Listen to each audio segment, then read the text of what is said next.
নমস্কার বন্ধুরা, আমি মীরা। আপনারা দেখছেন রেনবো কিচেন। আজকে আমি আপনাদের সাথে শেয়ার করব গাজরের হালুয়া। তার জন্য নিয়ে নিয়েছি গাজর। দেখুন, আমি 3টে বড় সাইজের গাজর নিয়েছি। এখন শীতকাল, বাজারে প্রচুর পরিমাণে গাজর পাওয়া যাচ্ছে। এইভাবে একবার বানিয়ে নেবেন। আমি গাজরগুলো ধুয়ে গ্রেট করে নিয়েছি।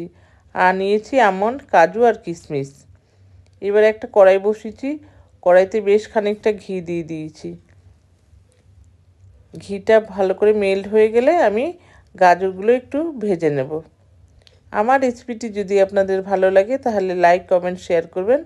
আর নতুন বন্ধুদের বলছি, প্লিজ সাবস্ক্রাইব করে আমার পাশে থাকবেন। পাশের বেল আইকনটি ক্লিক করে অল বোতামটি প্রেস করে দেবেন।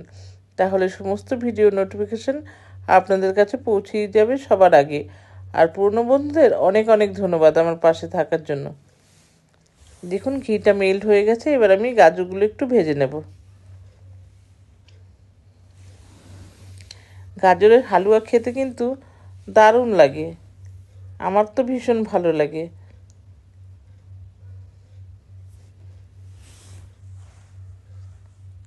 সমস্ত গাজরগুলো দিয়ে দিয়েছি। এবার একটু ভেজে নেব।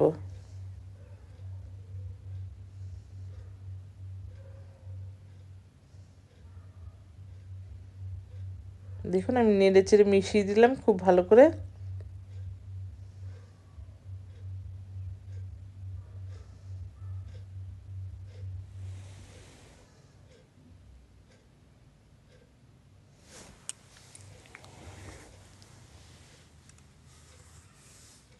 এবার আমি ঢেকে রাখবো।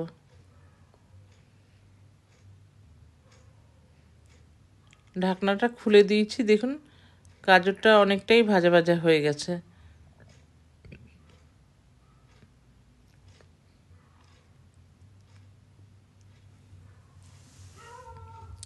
এবার আমি দিয়ে দেবো প্রয়োজন মতো দুধ।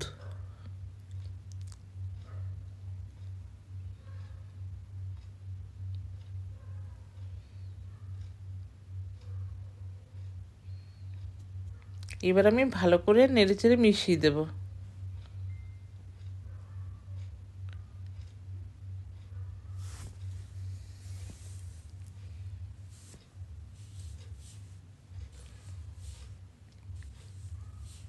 দেখুন, ফুটে গেছে। দুধ অনেকটাই শুকিয়ে গেছে। এবার আমি দিয়ে দেব চিনি। চিনি দিলে আবার একটু গলে আবার জল জল হয়ে যাবে। যে যেরকম মিষ্টি পছন্দ করেন সেরকম দেবেন।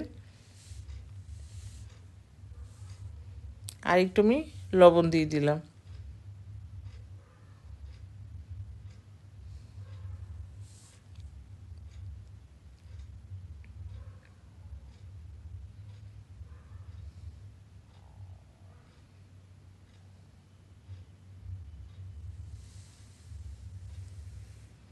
দেখুন, চিনিটা গলে গেছে। এবার আমি দিয়ে দিলাম আমন্ড, কাজু আর কিশমিশ। দিয়ে ভালো করে নেড়ে চেড়ে মিশিয়ে দেব।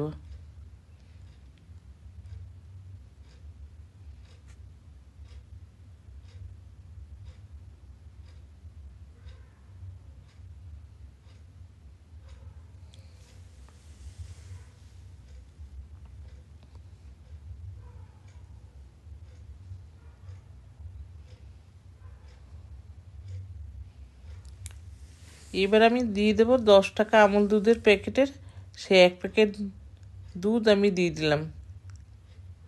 আমুল মিল্ক পাউডার দিয়ে ভালো করে নেড়ে চেড়ে মিশিয়ে দেব।